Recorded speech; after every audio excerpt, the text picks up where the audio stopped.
안녕하십니까. 관리번호 9번입니다. 시작하세요.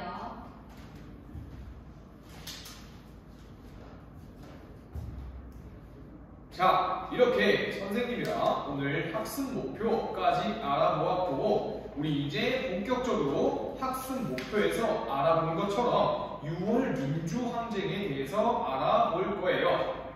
본격적으로 수업 들어가기 전에 여기 전자칠판에 선생님이 자료 같이 띄워놨죠. 여러분들도 오늘 구글 클래스룸에서 선생님이 자료를 다운받아 오라고 했는데 자료들 다 다운받아 왔나요?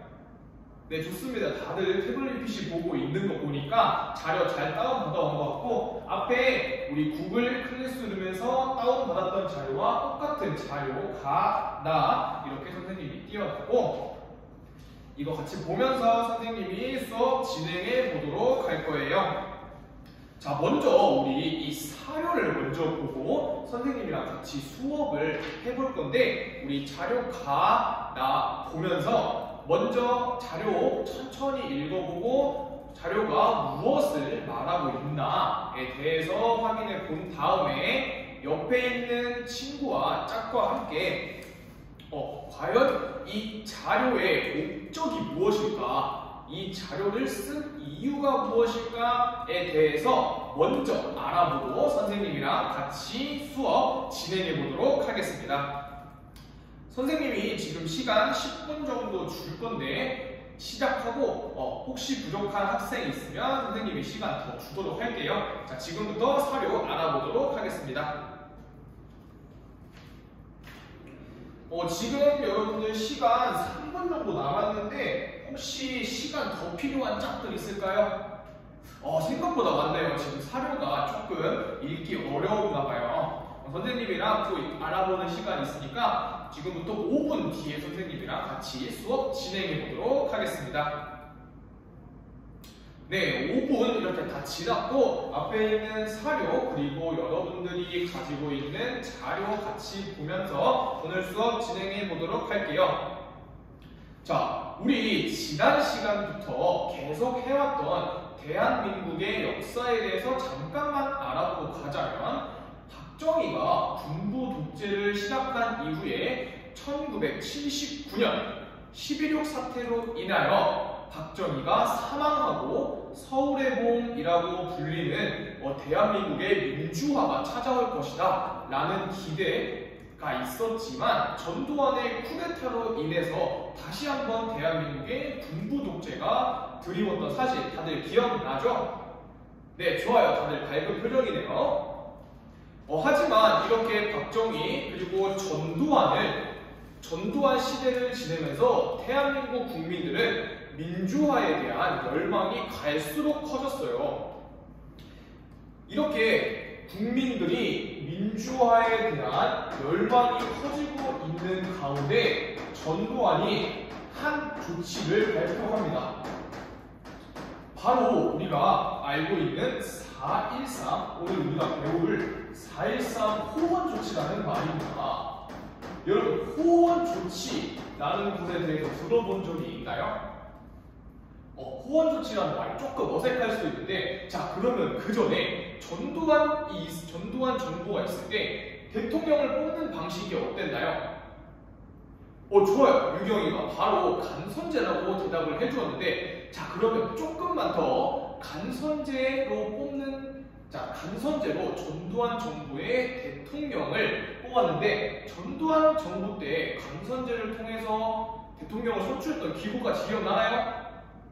좋아요. 민주가 대통령 선거인단이라고 지난 시간에 수업했던 거 잘 기억을 해주었고, 그러면 이 간선제로 대통령을 뽑는 이 헌법을 지킨다 라는 뜻의 4.13 호원 조치, 즉 전두환 정부는 우리 간선제로 계속 대통령 뽑을 거야, 우리가 원하는 대통령 후보 만들 거야 라면서 국민들의 뜨거운 열망을 무시하게 됩니다. 자, 이렇게 전두환 정부와 국민들의 열망이 대치하고 있던 가운데 한 사건이 고발이 됩니다. 여러분도 들어봤을 법한 인물인데요. 바로 당시 서울대에 다니고 있던 박종철이라는 학생이 당시 전두환 정부의 강압적인 고문으로 인해서 사망하는 사건이 벌어지는데요.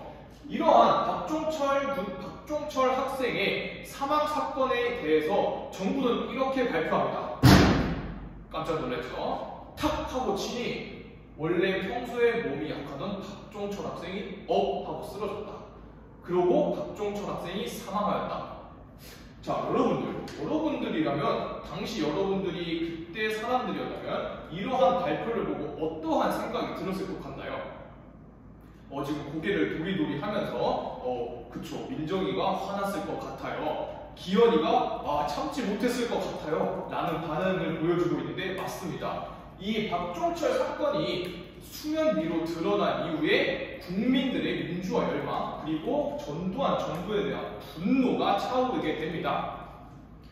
그렇게 해서 박종철 열사 사건 이후 전국적으로 전두환 정부에 대한 반대 시위가 일어나게 되고 그들이 바로 외쳤던 구호가 호헌철폐 독재 타도입니다. 어디서 들어본 것 같죠? 우리 옛날에 많은 관객이 들어왔던 영화 1987에서 가장 메인으로 다루었던 구호가 바로 호헌철폐 독재 타도였죠. 그래서 호헌철폐 독재 타도를 외치면서 나온 국민들이 더욱더 분노하게 되는 사건이 바로 발생을 하는데요. 영화 1987에도 나온 것처럼 당시 연세대 학생이었던 이한열 학생이 시위 중에 경찰의 최루탄에 맞아서 사망하는 사건이 벌어지게 됩니다. 이렇게 전두환 정부가 학생들을 탄압하고 국민들에게 폭행을 가하는 등 아주 이 호헌 조치를 지키기 위해서 국민들과 대치를 이어나가는데 여러분들이 이러한 와중에서 우리가 오늘 배우게 되는 6월 민주항쟁이라고 부르는 사건들이 발생을 촉발하게 되죠. 그러면 우리 아까 같이 봤던 자료가 다시 한번 보도록 하겠습니다. 여기 자료가가 왼쪽에 있는데 여기 자료가에서 선생님이랑 같이 배워왔던 박종철 열사 사건, 이한열 열사 사건을 부르는 말이 있는데 혹시 찾아보는 학생 있을까요? 좋아요. 호승이가 바로 손을 들어주는데 호승이 그러면 이 가사료 중에서 이 박종철 열사 사건을 이르는 말이 무엇이죠? 맞아요. 이 가운데에 적혀져 있는 꽃다운 젊은이를 야만적인 고문으로 죽여놓고 그것도 모자라 뻔뻔스럽게 국민을 속이려 하였다 라는 부분을 호승이가 잘 말해주었습니다. 다들 호승이에게 박수 한번 보내도록 하겠습니다. 맞아요. 호승이가 말해준 것처럼 이렇게 60국민대회 선언 등을 통해서 6월 민주항쟁이 전국 곳곳으로 퍼져나가게 됩니다. 이렇게 6월 민주항쟁이 계속되자 전두환 정부가 국민에게 굴복하고 한 조치를 하는데요. 우리 자료나에서도 볼 수 있는 것처럼 바로 6.29 민주화 선언을 전두환 정부가 결국 내놓게 됩니다. 그러면 다시 오른쪽으로 가서 자료나 같이 보도록 하겠습니다. 다들 잘 보고 있죠? 그런데 이 자료나의 6.29 국민대회 선언에서 대통령 직선제 개헌을 발표하게 되는데 이 6.29 국민대회 선언을 발표한 사람이 누군지 아나요? 혹시 아는 친구 있을까요? 좋아요. 찬진이? 그렇죠. 찬진이가 평소에 역사에 관심이 굉장히 많고 특히 역사 영화를 좋아하기 때문에 바로 노태우라고 설명을 해줬어요. 그러면 찬진이 이 노태우가 6.29 민주화 선언을 발표한 이유가 뭐라고 생각하나요? 그냥 전두환이랑 조금 친해서 찬진이 그렇게 생각할 수도 있을 것 같은데 당시 노태우는 전두환 다음으로 대통령 후보가 대통령 후보로 미리 결정을 해놓은 상태였어요. 우리 이전 시간에 배웠던 12.12 쿠데타 때 전두환의 가장 최측근으로 활약했던 노태우가 정치에 입문하고 이후에 대통령직을 맡기 위해서 당시 전두환 정부에서는 대통령 후보였던 노태우가 6.29 민주화 선언을 발표하게 함으로써 이 노태우 후보에게 힘을 실어주려고 시도하게 됩니다. 그리고 우리 다들 잘 알고 있는 것처럼 결국 전두환 정부 이후에 대통령이 되는 사람은 노태우 대통령이 됩니다. 자, 이렇게 좋아요. 이렇게 학습 목표 첫 번째 6월 민주항쟁의 전개 과정 사건의 흐름에 따라서 알아보았고, 그리고 여러 가지 두 가지 사료를 통해서 민주주의가 어떻게 발전해 왔는가에 대해서도 알아봤습니다. 우리 학습 목표 첫 번째, 두 번째 수학 버튼 눌러도 괜찮을까요? 좋습니다. 첫 번째, 두 번째 수학 완료했고, 자, 그리고 오늘 선생님이랑 다음 시간이 원래 국어 시간이었는데 선생님이 이번 주 월요일에 오늘 역사 수업 시간은 두 번 연속해서 할 거예요 라고 했으니까 우리 다음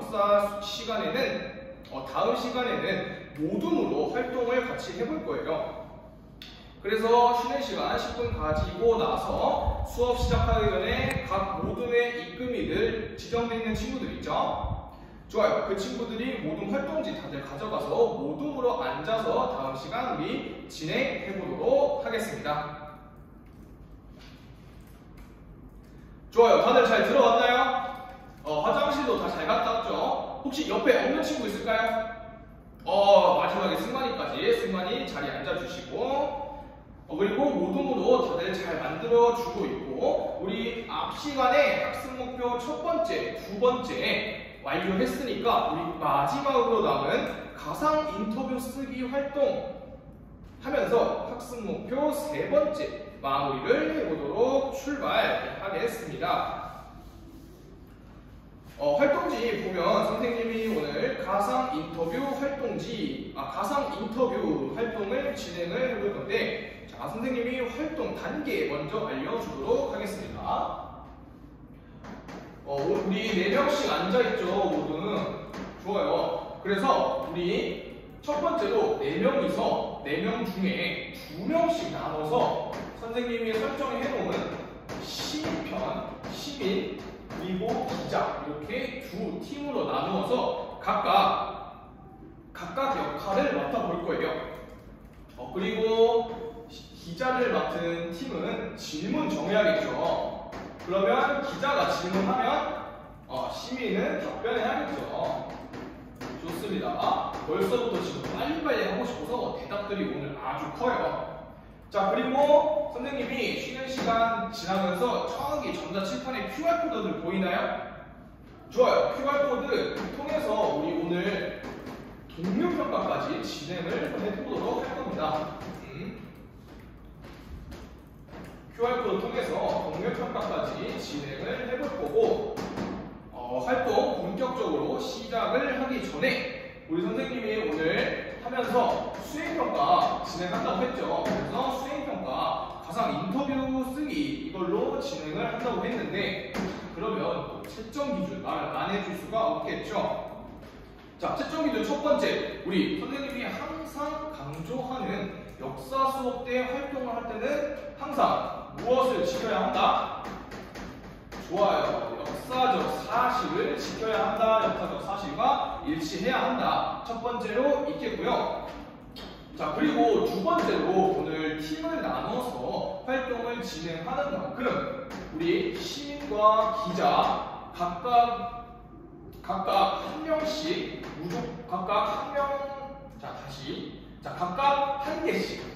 각각 한 개씩 질문과 답변을 반드시 작성해야 합니다. 그 부분은 선생님이 QR코드에도 같이 넣어놨으니까 우리 모든 활동 성실히 하도록 할 거예요.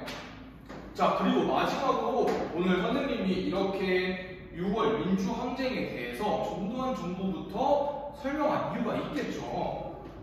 자, 질문과 답변을 만들 때 질문과 답변을 만들 때 여러분이 당시 6월 민주항쟁에 있다고 생각을 해야 돼요. 질문과 답변을 만들 때 6월 민주항쟁의 특징이 드러나야 합니다.